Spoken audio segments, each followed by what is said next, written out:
invitado de esta noche, Humberto Guerrero, coordinador de Derechos Humanos de Fundar. Gracias por estar con nosotros, Humberto, bienvenido. ¿Qué tal? Muy buenas noches. Buenas noches. Primero, cuando hablamos de más de 120,000 personas desaparecidas, las ONGs mencionan 125,000, pero ni siquiera tenemos claridad sobre realmente cuántos son. ¿De qué dimensión es la crisis o cómo la podemos calificar? Bueno, esta crisis de desapariciones en México ya ha sido calificada por organismos internacionales como una crisis de desapariciones de carácter generalizado, es decir, que el fenómeno de desapariciones se ha extendido de manera muy importante en vastas regiones del país y que sucede, digamos, bajo distintas características y en distintos contextos, ¿no? Em, entonces, esto lo que significa es que las respuestas a la crisis de desapariciones en México, pues también tiene que ser una respuesta, digamos, desde varios frentes, ¿no?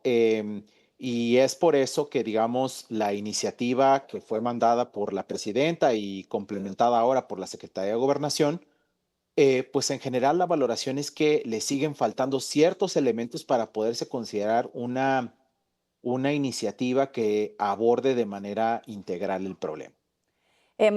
Se supone que la Secretaría de Gobernación escuchó a los diferentes colectivos que se dedican a precisamente buscar personas desaparecidas y parece que se ha incluido conceptos como familia social, uso de datos personales y limitaciones de acceso a la plataforma única de identidad como algunos de las sugerencias que hacían estos colectivos. ¿Es un avance y en todo caso qué significa? A ver, creo que fue significativo que el gobierno de México abriera este proceso de diálogo. Ajá. Sin embargo, creo que hay un problema de inicio. Em, y que es que la iniciativa plantea como su valor agregado el tema de la generación de una plataforma única de identidad que Ujú, sirva para fines de búsqueda. ujú. Puede sonar un poco técnico y complejo, pero trataré de explicarme. Gracias. Em, Esta plataforma única de identidad, hay básicamente dos grandes problemas con ella. Uno que tiene que ver exclusivamente con el tema de las desapariciones, y es que para las desapariciones, en realidad su alcance es limitado para poder esclarecer casos donde las personas desaparecen con motivo de la actuación de grupos criminales o por actuación directamente de las autoridades. Porque para ese tipo de casos, en realidad, lo que se necesita es fortalecer las capacidades de investigación de las fiscalías. La plataforma puede ayudar, o sea, sí puede ayudar, no vamos a negarle, digamos, cualquier valor por completo, Claro. pero puede ayudar sobre todo en casos donde las personas están ausentes, pero en realidad por razones distintas a un delito. Por ejemplo, una persona que voluntariamente se quiso ausentar, ¿no? Por así decirlo, esconderse de su familia, ¿no? Y que entonces podemos localizarla porque esa persona pues finalmente continúa su vida y de pronto hace algún trámite, por ejemplo, en Hacienda Claro. o en alguna otra dependencia pública, y la plataforma lo que hace es mandarnos una alerta de, esta persona está haciendo un trámite, ¿no?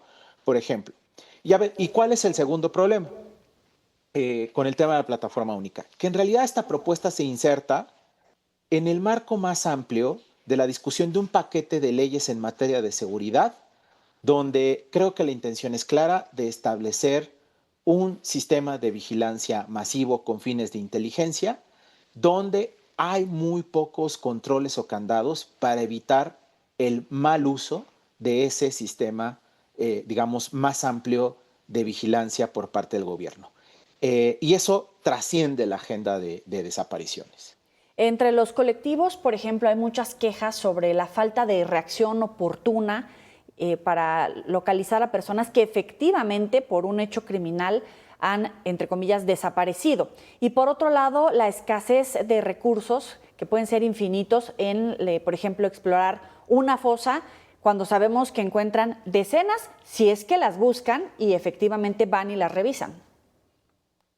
Sí, y por ejemplo, para ese tipo de situaciones, en realidad la iniciativa, aún con los añadidos que ha mandado la Secretaría de Gobernación, en realidad plantea, digamos, muy pocas medidas para fortalecer ese tipo de capacidades, ¿no? Ujú. Em, o sea, por ejemplo, aquí sin duda hay que entrar a una discusión, por ejemplo, en términos de presupuesto, ¿no?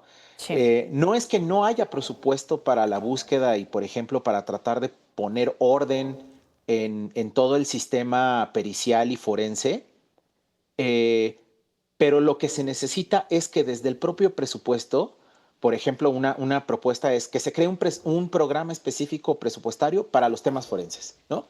Y, por ejemplo, sobre ese tipo de temas, no hemos logrado tener una discusión y aterrizarlo, ¿no? ¿Pero es evasión o porque efectivamente no hay recurso que alcance, aunque el Estado pues ya renunció a su obligación de garantizar la seguridad y es el colmo que tampoco haya procuración de justicia y menos que salgan a buscar a los desaparecidos?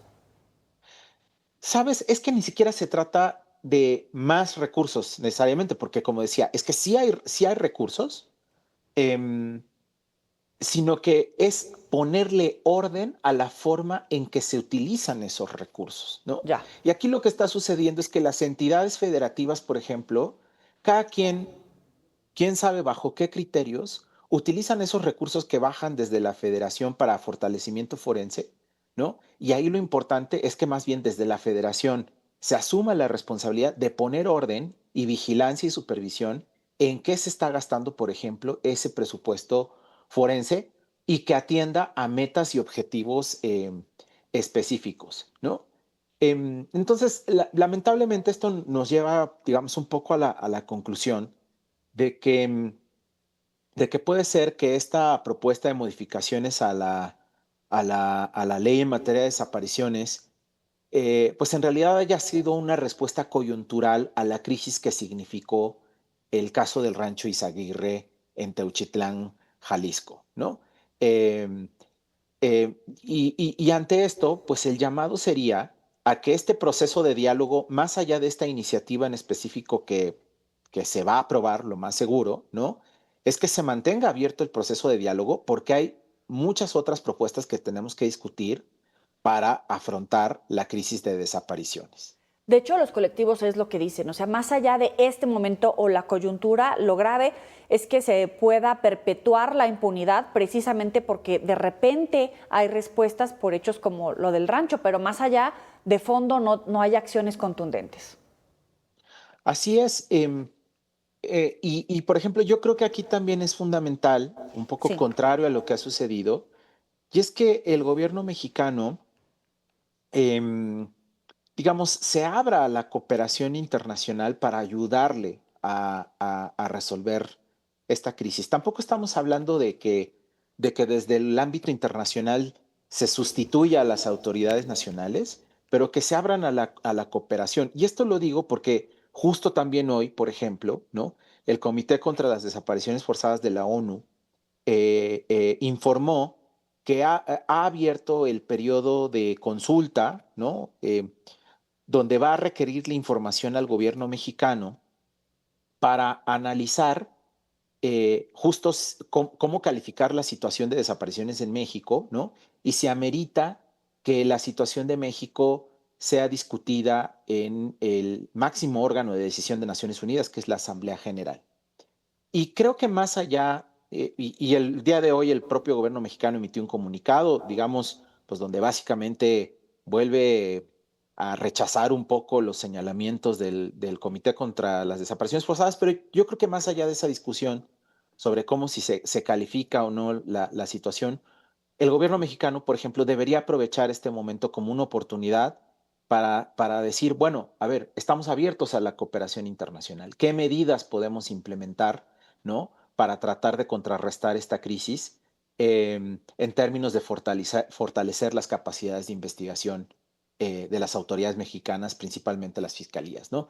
Yo creo que ahí seguimos teniendo una gran deuda, ¿no? En el trabajo de las fiscalías, pues porque son el principal motor para obtener información que puedan llevar al esclarecimiento de las desapariciones, sobre todo de aquellas que se dan en contextos de Claro. actuación de redes complejas de criminalidad, ¿no? Humberto Guerrero, coordinador de Derechos Humanos de Fundar, gracias por estos minutos para el auditorio de Mega Noticias. Buenas noches.